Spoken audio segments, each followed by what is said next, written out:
Okay, आज हम देखेंगे इनपुट डिवाइस एंड डिस्प्ले। ठीक है, डिस्प्ले मॉनिटर, जिसको मॉनिटर कहता है, डिस्प्ले डिवाइसेस पार्ट, उसका पार्ट 1। ठीक है, डिस्प्ले का पार्ट 1 देखेंगे और इनपुट डिवाइसेस जो बचे हुए हैं वो। तो वॉइस रिकॉग्नाइजेशन जिसको कहता है वॉइस इनपुट डिवाइस, यह एक इनपुट डिवाइस है, एक नई तकनीक है जिससे अभी ये निकल के आई है आमतौर पर इस्तेमाल करने के लिए। ठीक है, मैंने कुछ इसकी हिस्ट्री दी है यहाँ पर। पहली वाक् पहचान प्रणाली शब्दों पर नहीं थी बल्कि संख्याओं पर आधारित थी। ये 1952 में बेल लेबोरेटरीज ने एंड्रे नाम की प्रणाली थी उसके लिए तैयार की। ठीक है, जो एकल आवाज बोलने वाले अंकों को पहचान सकती थी, मतलब सिर्फ अंक पहचाने जाते थे, 1 2 3 4। ठीक है, और ऐसा बोलने के बाद 1 2 3 4 लिखा हुआ भी आता था। ठीक है, तो कुछ इस तरह से वो वाक्य पहचान प्रणाली बनाई गई थी। ठीक है, उसके बाद IBM ने शू बॉक्स पेश किया जिसमें अंग्रेजी के कुल 16 शब्द थे। 16 शब्द मतलब अंग्रेजी के कुछ शब्द उसमें डाले गए थे और उनका वो यहाँ से वॉइस इनपुट देने के बाद उस शब्दों का वो जवाब के रूप में हमें आउटपुट देती थी। ठीक है, दुनिया भर में अन्य देशों ने ऐसे हार्डवेयर विकसित किए हैं जो ध्वनि और भाषण को पहचान सकते हैं। और 60 के दशक के अंत तक, मतलब 60s में 1960 के तब तक तकनीक चारों स्वर और 9 व्यंजन, चारों स्वर मतलब अ आ ई और व्यंजन 9 व्यंजन क ख। ठीक है, इसको व्यंजन कहते हैं। तो शब्दों व्यंजनों वाले शब्दों को का पहचान कर उसका समर्थन करती थी। ठीक है, ये हो गई इसकी ब्रीफ हिस्ट्री। उसके बाद देखते हैं। ठीक है, तो इनपुट डिवाइसेस में जो वॉइस इनपुट डिवाइसेस या वॉइस रिकॉग्नाइजर कहते हैं, वॉइस रिकॉग्नाइजेशन कहते हैं, वॉइस रिकॉग्नाइजर कहता है, और वॉइस इनपुट डिवाइस एक ही चीज को कहते हैं। ठीक है, जिसमें आता है माइक्रोफोन, वॉइस इनपुट डिवाइस में, जिसका आप इस्तेमाल करते हैं वॉइस इनपुट देने के लिए। जैसे मेरे हेडफोन में लगा है एक माइक्रोफोन। ठीक है, जिसकी मदद से मैं आवाज इनपुट कर रहा हूं और आपको आवाज सुनाई दे रही है। आपको मेरी आवाज आ रही है? हेलो जी सर। ओके, तो इस माइक्रोफोन की मदद से ही मेरी आवाज आप तक पहुंच रही है। आप वहां से जवाब दे रहे हैं कि तो किसी माइक्रोफोन के द्वारा ही आप बोलकर जवाब दे रहे हैं। तो हम देखते हैं ये काम कैसे करता है। ठीक है, जो वॉइस रिकॉग्नाइजर है, ये कंप्यूटर में काम कैसे करता है। ये वॉइस मतलब एक वॉइस दूसरे यहाँ तक जा रहे हैं तो उसे कहेंगे हम कम्युनिकेशन हो रहा है, एक संपर्क साधन का जरिया कह सकते हैं हम इस माइक्रोफोन को। पर यही माइक्रोफोन के द्वारा हम किसी हार्डवेयर में, ठीक है, इस माइक्रोफोन के द्वारा किसी हार्डवेयर में या फोन में या सॉफ्टवेयर में कुछ टेक्स्ट इनपुट कर सकते हैं, कमांड दे सकते हैं या कंट्रोल कर सकते हैं वॉइस के द्वारा। उसे कहते हैं वॉइस रिकॉग्नाइजेशन। मतलब वॉइस से वॉइस के जरिए, मतलब आवाज के जरिए वह टेक्स्ट में पहले उसे रूपांतर करता है, फिर वो कमांड लाइन की तरह उसको इस्तेमाल कर सकते हैं उसकी प्रोसेसिंग करके। ठीक है, तो उसे कहता है वॉइस रिकॉग्नाइजेशन। अभी वॉइस हमारे मुंह से निकलती है हवा। ठीक है, एक तरह से हवा ही है, हम बात कर रहे हैं तो हवा निकल रही है, तो ये हो गया एनालॉग सिग्नल। ठीक है, तो हवा निकल रही है, हवा निकल के जा रही है माइक्रोफोन में। माइक्रोफोन में एक सर्किट होता है जिसकी मदद से, आगे देखते हैं। ठीक है, आप ये मोबाइल में आप देखते हैं, ज्यादातर मोबाइल में इनपुट देते हैं कभी। ठीक है, कमांड देते हैं, वॉइस से बोलते हैं हेलो गूगल, गूगल से बात करते हैं। ठीक है, किसी के पास एप्पल होगा तो हेलो सिरी वगैरह बोलेगा, और ये माइक्रोफोन का इमेज है। तो यहां तक कि आपकी वॉइस इनपुट हो गई है एनालॉग सिग्नल के जरिए, हवा के जरिए। ठीक है, माइक्रोफोन में, वहां से फिर वो जाती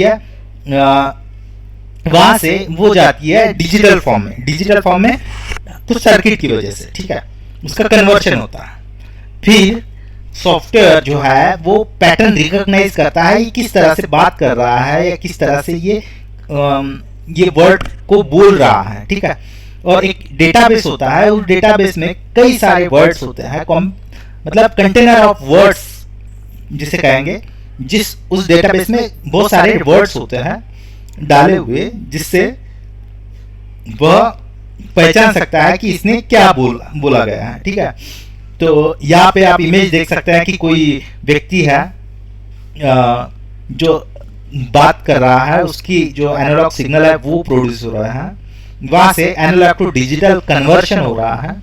उसके बाद जो मशीन है वो पैटर्न रिकॉग्नाइज कर रही है, और उसके पास डेटाबेस है या कोई इंस्ट्रूमेंट है, वो उस पैटर्न के हिसाब से उसका कमांड स्वीकार कर रहा है। ये अलेक्सा का एग्जांपल भी बोल सकता है। Alexa, hello Alexa, play the song. आपने कई सारे इसमें देखा होगा कि अलेक्सा एक असिस्टेंट है जो कई सारे काम करती है, लाइट बंद करती है, ठीक है, कुछ इस तरह से। तो वॉइस रिकॉग्नाइजेशन का यहाँ पे मैंने डायग्राम भी दिया है। तो वॉइस यहाँ से इनपुट होती है, ठीक है, वॉइस इनहांसमेंट होती है, फिर उससे फीचर्स एक्सट्रैक्ट होते हैं, ठीक है। ट्रेन डेटाबेस होता है जिस मदद से हम उस डेटा को पहचान सकते हैं उसने क्या बोला है, ठीक है। और इसी तरह से ये काम करता है वॉइस रिकॉग्नाइजेशन, और कमांड परफॉर्म होती है।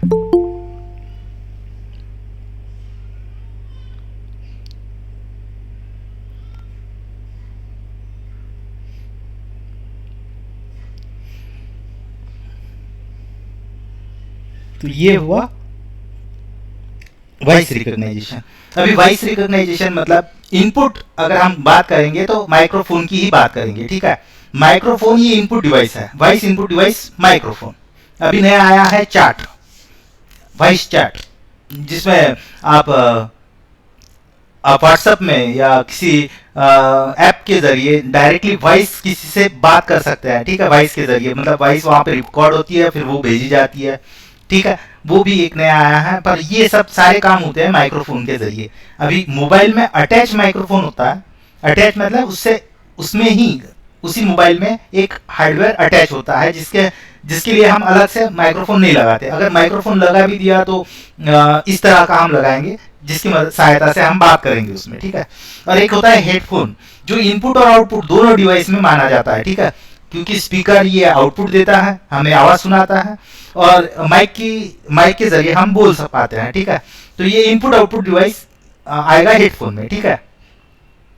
हेडफोन और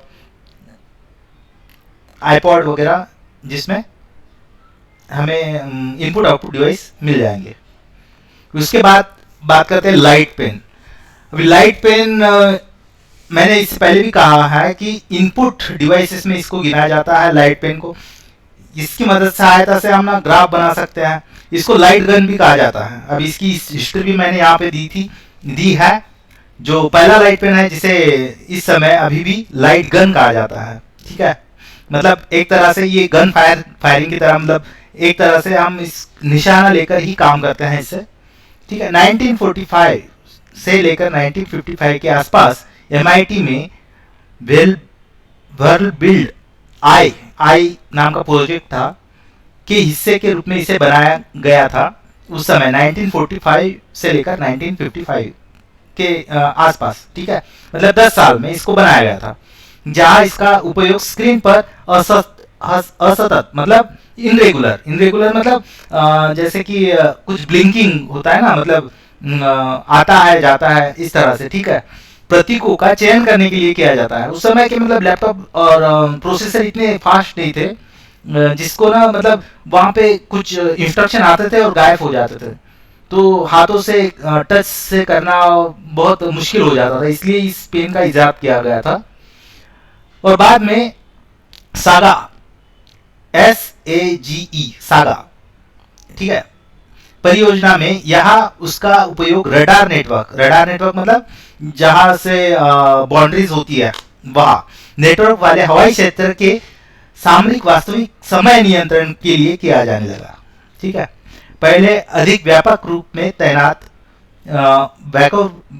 रूप से तैनात उपयोग में एक सैन्य हवाई क्षेत्र निगरानी के लिए NAN FSQ 7K situation display control console में था। सबसे पहले इसका उपयोग वहां किया गया था रडार पर। और फिर बवंडर, बवंडर मतलब जहाँ पे कुछ बवंडर आते हैं, जो क्षेत्र है बवंडर का क्षेत्र, जहाँ पर हमें हमेशा हवा चलती है बहुत जोरों से, ठीक है। परियोजना के साथ अपने संबंधों को देखते हुए बहुत आश्चर्यजनक नहीं है। अधिक जानकारी के लिए सेमी एटॉमिक ग्राउंड एनवायरमेंट देखें, ठीक है। 1960 के दशक के दौरान IBM 2250 जैसे ग्राफिक टर्मिनल पर लाइट पेन आम थे उस समय 1950s में, ठीक है। IBM 3270 टेक्स्ट ओनली टर्मिनल के लिए भी उपलब्ध थे उस समय, ठीक है। कौन सा? IBM 3270 जो टेक्स्ट ओनली टर्मिनल मतलब टेक्स्ट को इनपुट करने के लिए ही काम में आता था, उसके लिए भी एक उपलब्ध थे। लाइट पेन का उपयोग 1980 के दशक में इसको संगीत वर्क स्टेशन जैसे मतलब आम व्यक्तिगत कंप्यूटर के लिए 1980 के दशक के बाद इसका इस्तेमाल किया जाने लगा।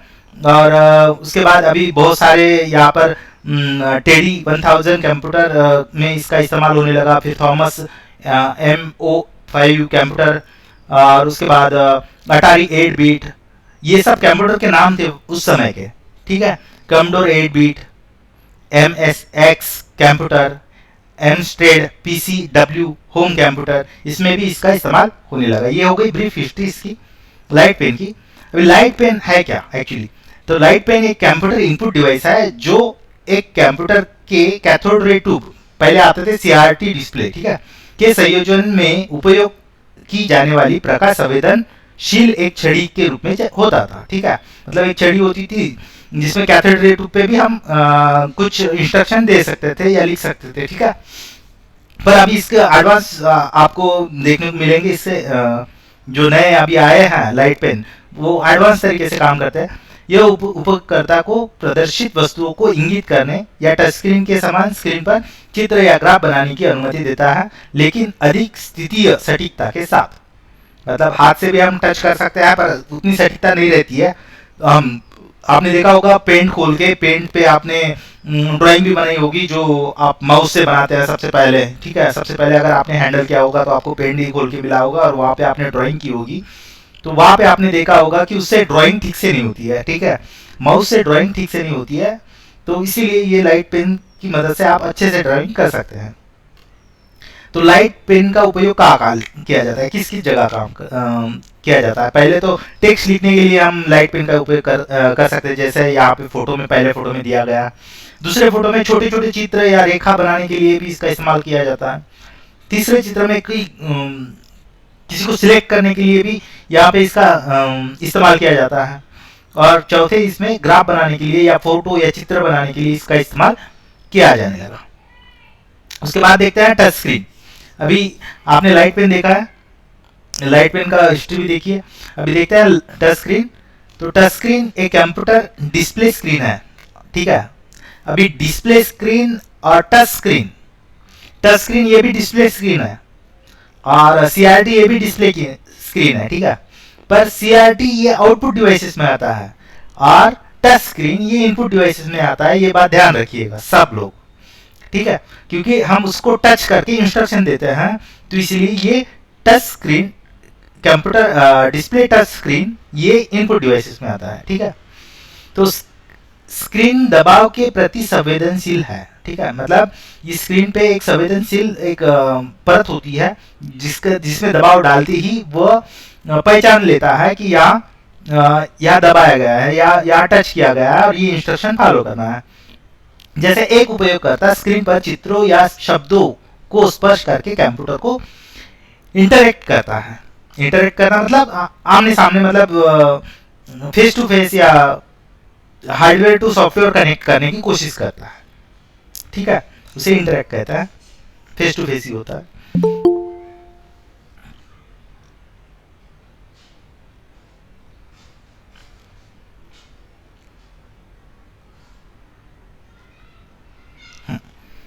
तो उसके बाद अभी ये वर्क कैसे करता है ये देखेंगे। एक्चुअली इसका वर्क कैसे होता है, देखिए टच स्क्रीन काम कैसे करता है। एक होता है ये एक जो दिख रहा है एन ऊपर का और ये एन नीचे का, ठीक है, या ये पकड़ेंगे एक्स एक्सिस और ये पकड़ेंगे वाई एक्सिस, ठीक है, वाई एक्सिस ये और एक्स एक्सिस ये वाला, ठीक है, एक्स वाई एक तरह का चार्ट समझ लीजिए, ठीक है। तो यहाँ पे एलईडीज लगाए हुए होते हैं ऊपर की तरफ एलईडीज, ठीक है, या और ये नीचे की तरफ मतलब वर्टिकली एक एलईडीज और जो इस तरह है इस तरफ है वहां पर एलईडीज होते हैं, ठीक है। तो दोनों तरफ से ये बीम निकलती रहती है, ठीक है, लाइट की बीम निकलती रहती है दोनों तरफ से, और लाइट की बीम आपने जहां छुआ है वह एक दूसरे को क्रॉस करते हैं और वो समझ जाता है कि वह आपने वो इंस्ट्रक्शन दिया है। इस तरह ये स्क्रीन काम करती है वर्टिकली और पैरेलली, ठीक है। तो जहां ये जो बीम निकलते हैं, जो लाइट बीम निकल रहे हैं, दोनों एक ही इस पर आपका जब उंगली या कोई टच जाता है, उसको दबाव लगता है, वहां वो समझ जाता है कि यहाँ पर टच किया गया है, ठीक है। यहाँ पर एक एक्यूमुलेटर एक सर्किट लगा होता है और कुछ एल्गोरिदम यहाँ पे लिखे जाते हैं जिससे टच का लोकेशन पता चलता है। इसको और समझने के लिए नेक्स्ट स्लाइड देखते हैं। देखिए यहाँ पे वर्टिकली और पैरेलली ये लाइट है जहाँ से ये बीम निकल रही है, लाइट बीम, ठीक है। और लाइट बीम अभी ये जो है ये एक समझ लीजिए ये एक ग्राफ है और ये ग्राफ बेसिक ग्राफ है और ये इसका कलर ग्राफ है। तो यहाँ पर ये छू रहा है, जो आदमी छू रहा है तो वो छू रहा है किसी पॉइंट पर जहाँ पर ये बीम एक्टिव हो रही है और इस साइड की बीम दोनों एक्टिव हो रही है और बीच में इसका दबाव जा रहा है, ठीक है। मेरी आवाज आ रही है सबको? हेलो?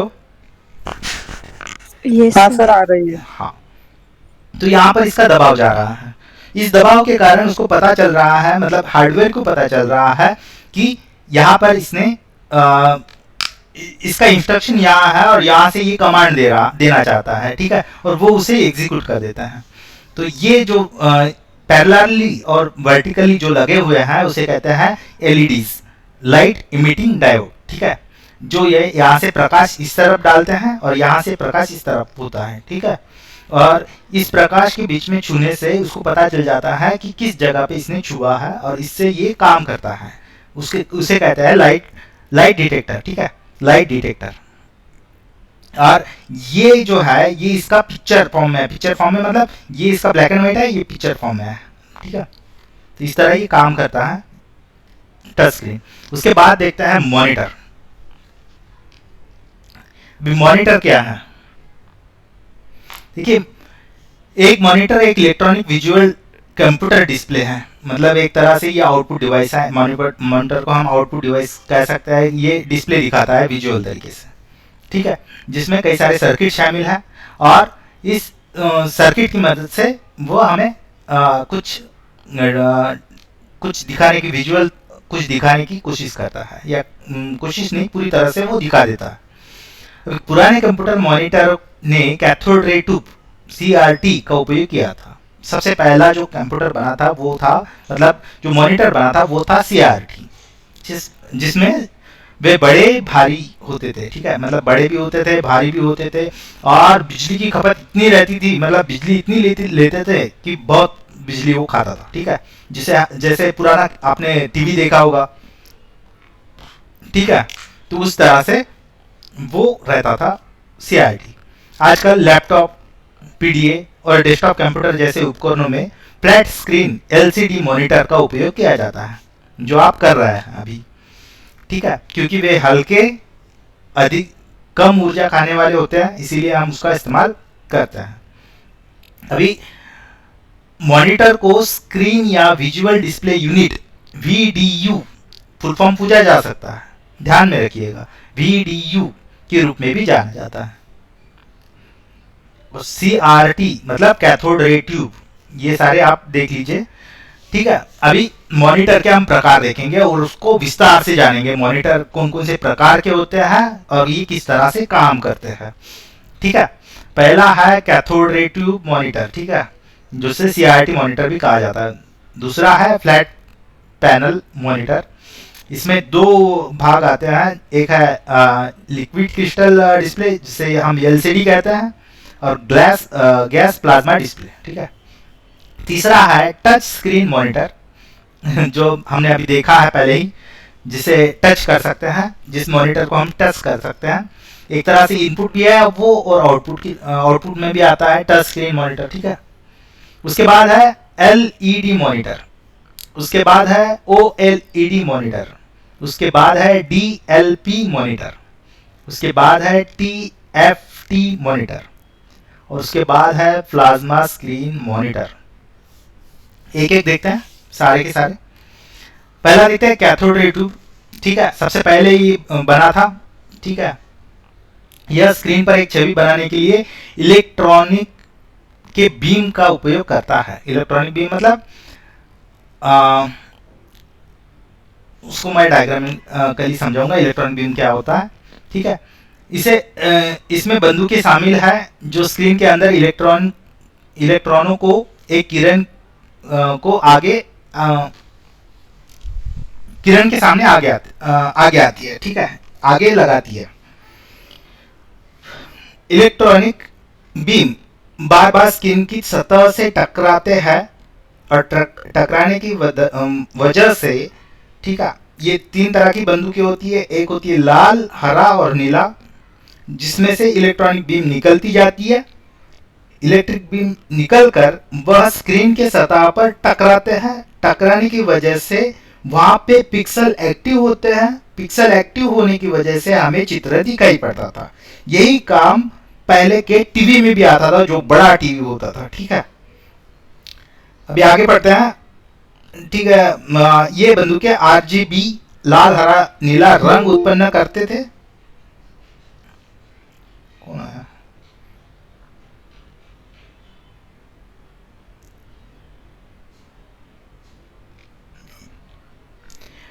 ठीक है, ये बंदूकें आरजीबी लाल, हरा और नीला रंग उत्पन्न करने के लिए जिम्मेदार हैं, और इन तीनों रंगों के संयोजक की मदद से अधिक रंग उत्पन्न किए जा सकते थे।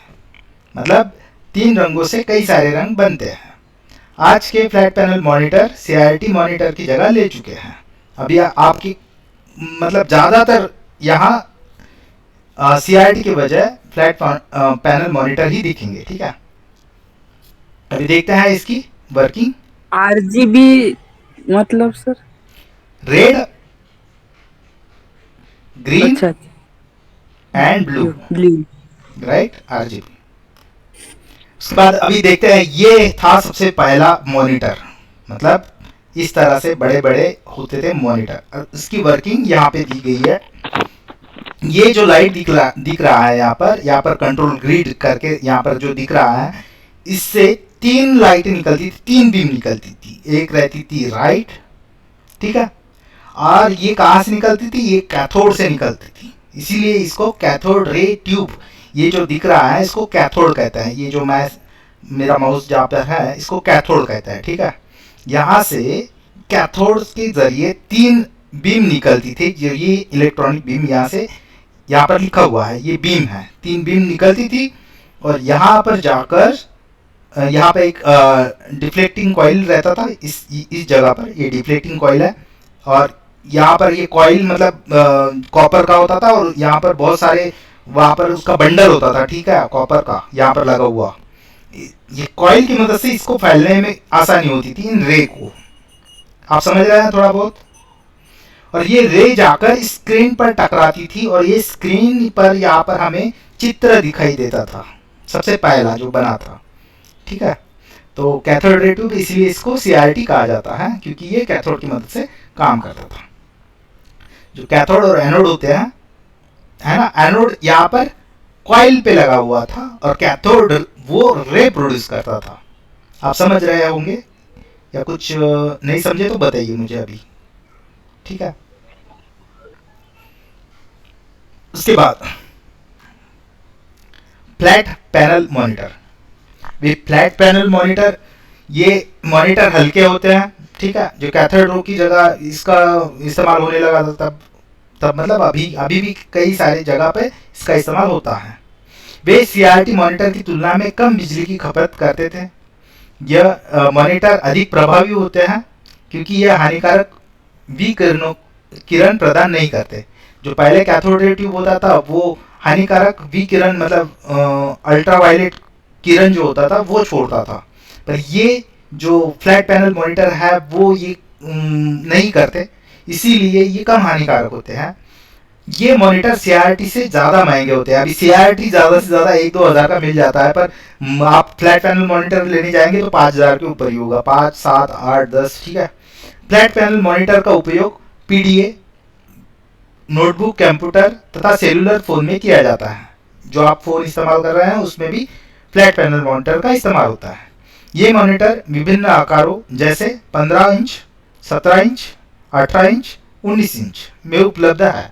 उससे ज़्यादा भी है, 21 इंच, 23 इंच, 32 इंच और कई सारे 52 इंच, 42 इंच। ठीक है।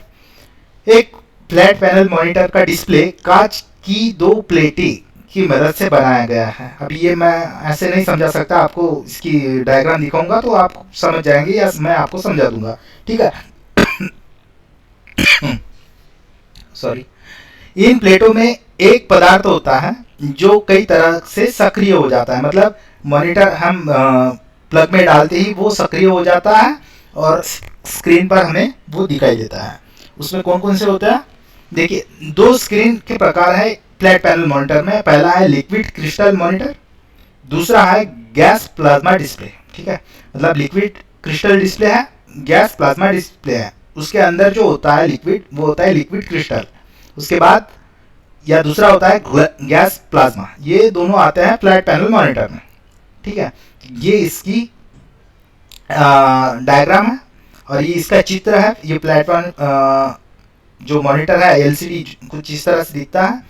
और यहाँ पे क्या होता है, ये 2 जो परत है, पहला है जो दिखने वाला हमें स्क्रीन और एक पीछे का कवर, उसके बीच में कई सारे कलर फिल्टर रहते हैं और उसके बीच में लिक्विड क्रिस्टल एक तरह का लिक्विड रहता है। ठीक है, और ये एक इलेक्ट्रॉन के जैसा छोटी छोटी इलेक्ट्रॉन में बांटा जाता है जब इसको इलेक्ट्रिक सिग्नल मिलता है। ठीक है, इस तरह से ये एक्टिव होता है। ये है इसका वर्किंग फ्लैट पैनल मॉनिटर का एलसीडी का। ठीक है, और गैस की जगह मतलब गैस प्लाज्मा में यहाँ पर लिक्विड क्रिस्टल की जगह गैस प्लाज्मा भरा हुआ होता है, मतलब 2 प्लेटों के बीच में गैस प्लाज्मा भरा होता है।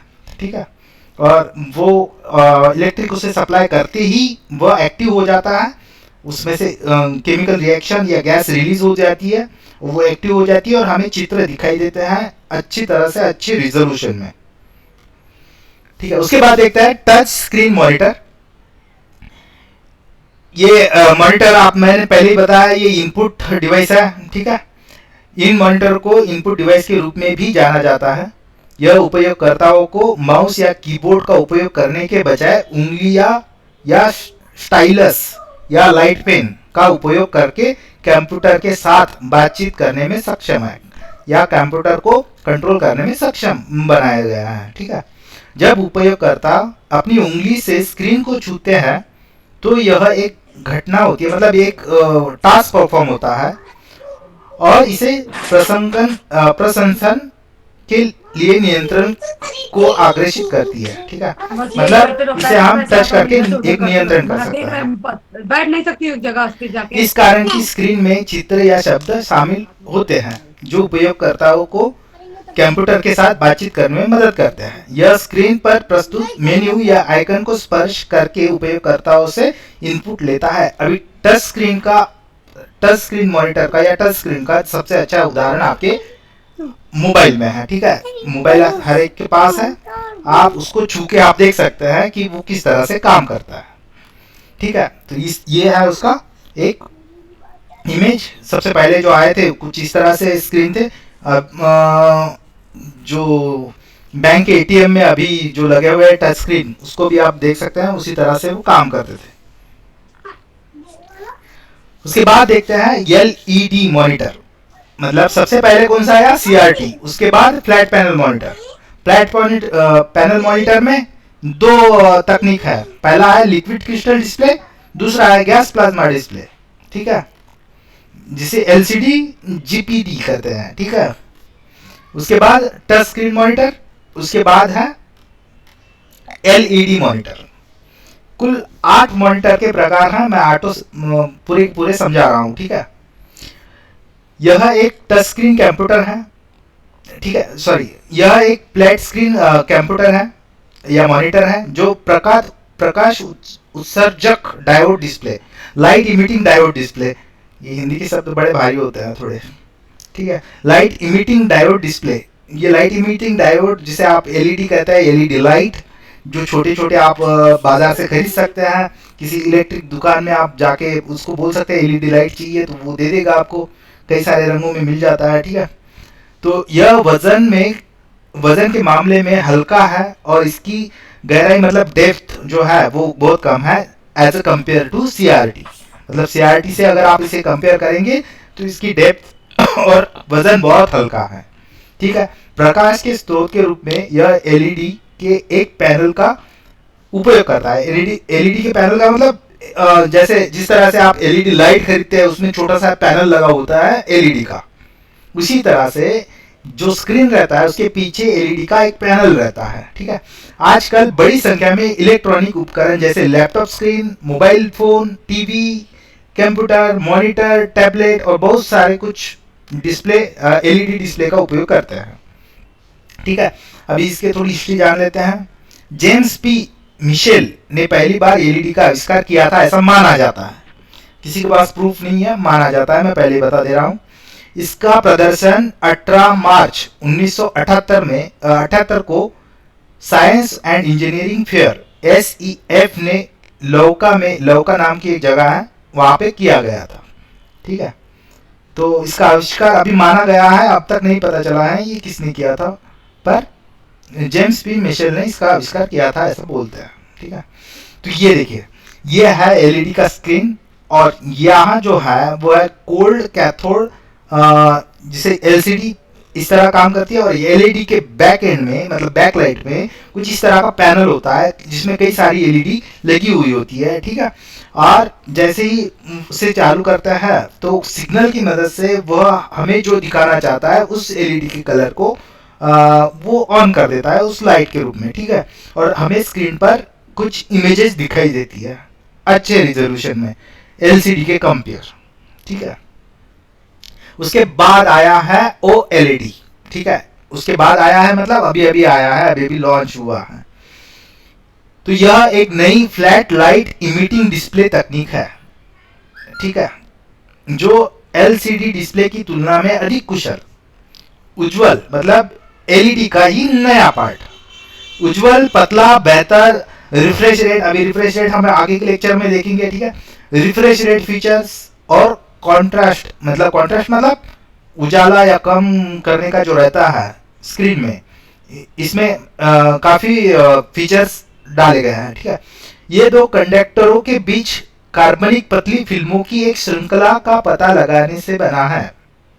मतलब कंडक्टर जो रहता है हमारे सर्किट में, उसमें एक पतली सी स्क्रीन उन्होंने डाली है और उस स्क्रीन से हमें डिस्प्ले वो दिखाई देता है। इन डिस्प्ले को ब्लैक लाइट की जरूरत नहीं होती, ब्लैक लाइट नहीं होता इसमें, ठीक है।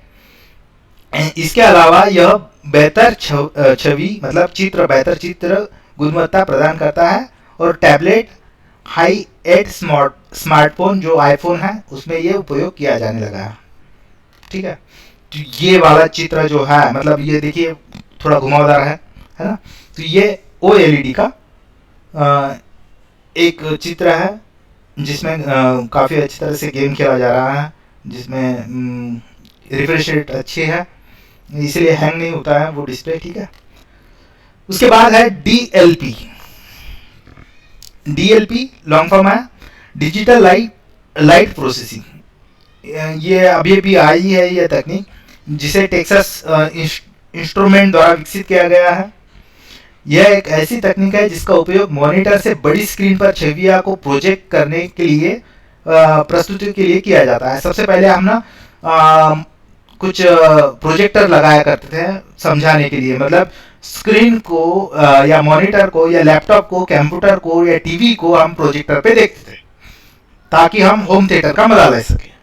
या होम थिएटर जैसे प्रेजेंटेशन में आपने कई सारी जगह पे आपने प्रोजेक्टर देखा होगा, पर प्रोजेक्टर में ये कमी है कि वो ना मतलब उसका स्क्रीन रिजोल्यूशन और कई सारी बातें, जो लाइट फोकसिंग जो रहती है वो बहुत कम हो जाती है, तो इमेज धुंधली सी नज़र आती है। ठीक है, तो उसकी जगह अभी डीएलपी ने ले रहा है, थोड़ा थोड़ा करके अभी डीएलपी ले रहा है। डीएलपी तकनीक एक डिजिटल माइक्रो मिरर डिवाइस का उपयोग करती है, जो एक विशेष प्रकार के माइक्रोचिप पर रखा जाता है या दर्पण पे रखा गया है। ठीक है, इसके अलावा यह बेहतर गुणवत्ता वाली तस्वीरें प्रदान करता है। मैंने अभी उसकी जगह वो ये ले रहा है, तो ये अच्छे ही तस्वीरें प्रदान करेगा। ठीक है, जो सामान्य रूप से रोशनी वाले कैमरे में नहीं दिखाई दे सकती है।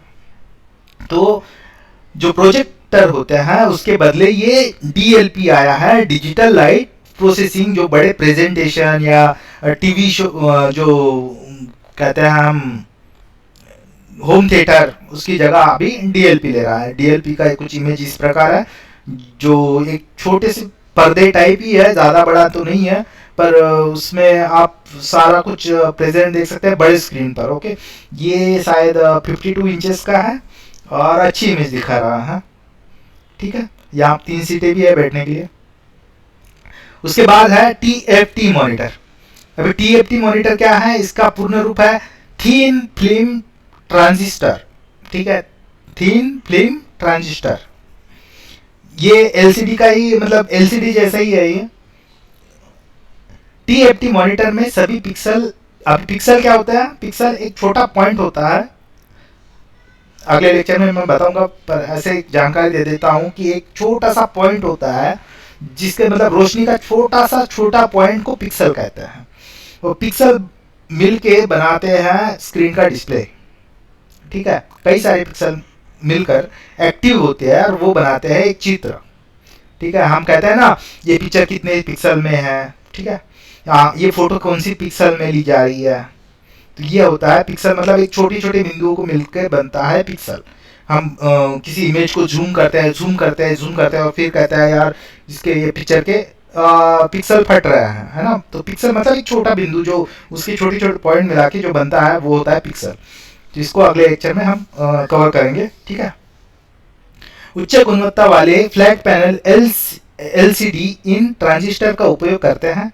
हालांकि टीएफटी आधारित मॉनिटर सभी फ्लैट पैनल तकनीकों का बेहतर रिजोल्यूशन प्रदान करता है। यह अत्यधिक महंगे हैं, मतलब ये जो एलसीडी एलईडी के मामले में ये बहुत महंगे हैं। मैं इसके साथ साथ इसकी कैरेक्टरिस्टिक भी बता दे रहा हूँ कंपेयरिंग करके। ठीक है, तो कंपैरिजन अगर करना हो तो मतलब ऐसा क्वेश्चन आ जाए कि कंपैरिजन ऑफ एलसीडी और एलईडी, कंपैरिजन ऑफ एलसीडी और टीएफटी। ठीक है, तो आप कंपैरिजन भी इसमें कर सकते हैं।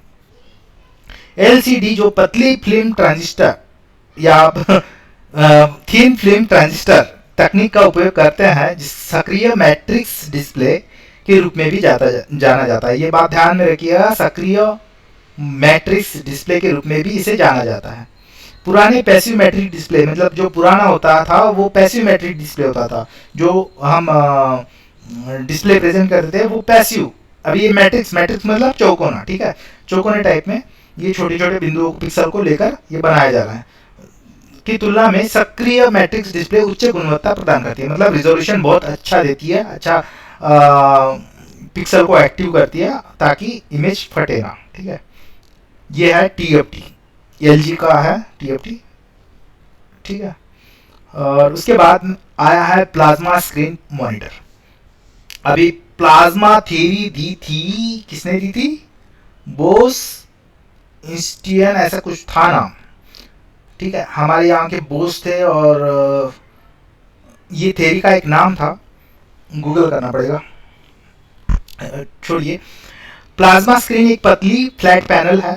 ठीक है, मतलब सबसे पतला है प्लाज्मा, और एलसीडी और एलईडी टीवी जैसी दीवार पर लटकने में सक्षम है। मतलब एलईडी जैसी दीवार पर लटकती है, ये भी प्लाज्मा स्क्रीन भी लटक सकती है, या प्लाज्मा मॉनिटर भी लटक सकता है। तो एलसीडी डिस्प्ले की तुलना में यह एक उज्जवल स्क्रीन है और सीआरटी डिस्प्ले की तुलना में यह पतली है, ये बात ध्यान में रखिएगा, ठीक है। एलसीडी की तुलना में यह ज़्यादा उज्जवल, मतलब ज़्यादा स्क्रीन मतलब पिक्सल उसके फटते नहीं है, ठीक है। और सीआरटी की तुलना में मतलब ये पतली है। दोनों की तुलना की गई है यहाँ पर, मतलब कंपैरिजन दोनों का किया गया है। इसका उपयोग या तो डिजिटल कंप्यूटर इनपुट या एनालॉग वीडियो सिग्नल के मोड में प्रदर्शित करने के लिए किया जा सकता है, और कभी कभी इसे थीन पैनल मतलब पतला पैनल डिस्प्ले के रूप में भी विपणन किया जाता है। प्लाज्मा, अभी इसका दिया था शायद 1950 में बोस ने एक थ्योरी दी थी कि एक ऐसा एटम होता है, प्लाज्मा एटम, मैं तो थ्योरेटिकल बता रहा हूँ, ठीक है, कि ऐसा एटम होता है जो फिफ्थ एटम के रूप में भी जाना जाता है, ठीक है।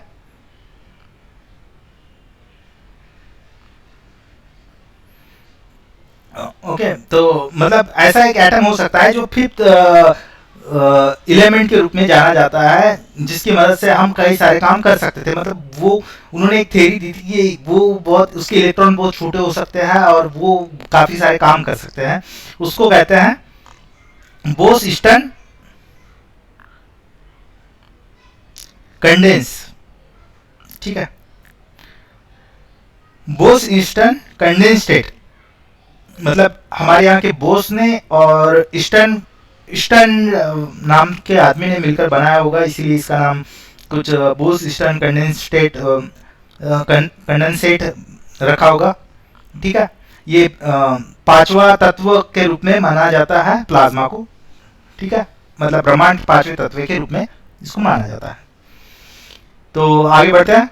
और इसकी थ्योरी कब दी थी? शायद 1950s के आसपास ही दी थी, और अभी जाके ये आया है मार्केट में।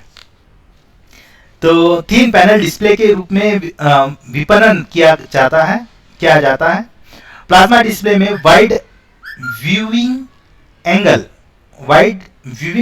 मतलब वाइड एक एंगल के रूप में, जिसे हम कहते हैं कि भैया कुछ सर्कल टाइप या कुछ इस तरह के एंगल जो अभी आपने देखे होंगे, मोबाइल, फोल्डेड मोबाइल जो आ रहे हैं, वो प्लाज्मा डिस्प्ले का इस्तेमाल हो रहा है, जो एंगल को हम किसी भी एंगल में उसको देख सकते हैं, ठीक है। उच्च कंट्रास्ट मतलब वो जो उसकी जो इमेजेस है या कलर है उसको ज़्यादा बड़ा या कम कर सकते हैं, ठीक है। अनुपात और उच्च ताज़ा दर होती है, जिसका उपयोग ब्लर वीडियो को कम करने के लिए किया जाता है। आपने मोबाइल में ज़्यादातर किया होगा, कंट्रास्ट कम या ज़्यादा किया होगा, ठीक है। इसके अतिरिक्त यह बेहतर गुणवत्ता वाले चित्र प्रदान करता है, ठीक है। इसका पिक्सल मतलब जो रिजोल्यूशन होता है वो 1920 इंटू 1080 तक उच्च रिजोल्यूशन का समर्थन करता है, ठीक है। और यह है प्लाज्मा, ओके। और यहाँ पर प्लाज्मा की मैंने डायग्राम भी दी है, जिसके 2 प्लेट के बीच में प्लाज्मा जो केमिकल होता है वो डाला जाता है, प्लाज्मा लेयर होती है, ठीक है। और डिस्प्ले इलेक्ट्रोड के रूप में इसका एक लेयर होता है, उसको ये एक्टिव करता है, ठीक है। इसमें कई सारे ग्लासेस भी होते हैं, कंटेनर ऑफ ग्लासेस, और इस ग्लासेस बीच में हमें ये डिस्प्ले इलेक्ट्रोड्स मिल जाते हैं जो एक्टिव होते हैं। अभी के रूप में आप मोबाइल, जो फ्लैटेड मोबाइल, जो नई तकनीक वाले मोबाइल आ रहे हैं, जो स्क्रीन के साथ भी मोल्ड हो रहा है या फोल्ड हो रहा है, तो उसमें प्लाज्मा स्क्रीन का ही, मॉनिटर का ही इस्तेमाल किया जा रहा है। और प्रश्न कोई है तो आप पूछिए।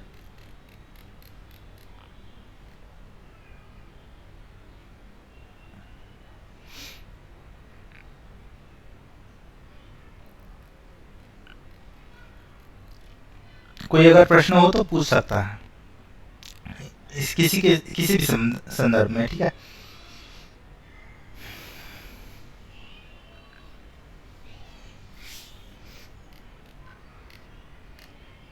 मॉनिटर के कुल देखिए हाँ, वॉइस रिकॉग्नाइजेशन में ये ध्यान में रखिएगा कि वॉइस इनपुट करने के लिए माइक्रोफोन का इस्तेमाल किया जाता है, ठीक है ना कि वॉइस रिकॉग्नाइजेशन में कोई और इनपुट करने के लिए माइक्रोफोन का ही इस्तेमाल किया जाता है, ये बात ध्यान में रखिएगा।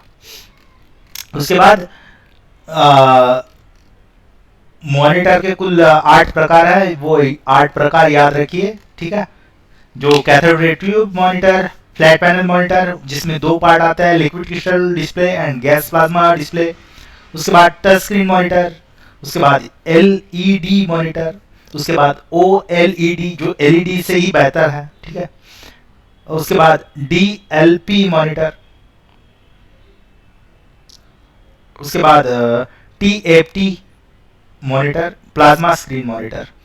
फुल फॉर्म याद रखिएगा, एलईडी का लाइट इमिटिंग डिस्प्ले, ओएलईडी का ओ का पता नहीं, एलईडी का पता है, एक बार आप देख लीजिए, ये आपका होमवर्क है। ओएलईडी का लॉन्ग फॉर्म क्या है? डीएलपी का डिजिटल लाइट प्रोसेसिंग मॉनिटर, और टीएफटी मॉनिटर का thin film transistor monitor, okay. और प्लाज्मा स्क्रीन मॉनिटर, ध्यान में रखिएगा ये फुल फॉर्म भी। और कैथोड रे ट्यूब का सीआरटी, ठीक है। कोई सवाल हो तो पूछ लीजिए। इसके पहले भी लेक्चर में आपको कोई डाउट हो या सवाल हो तो पूछ सकता है।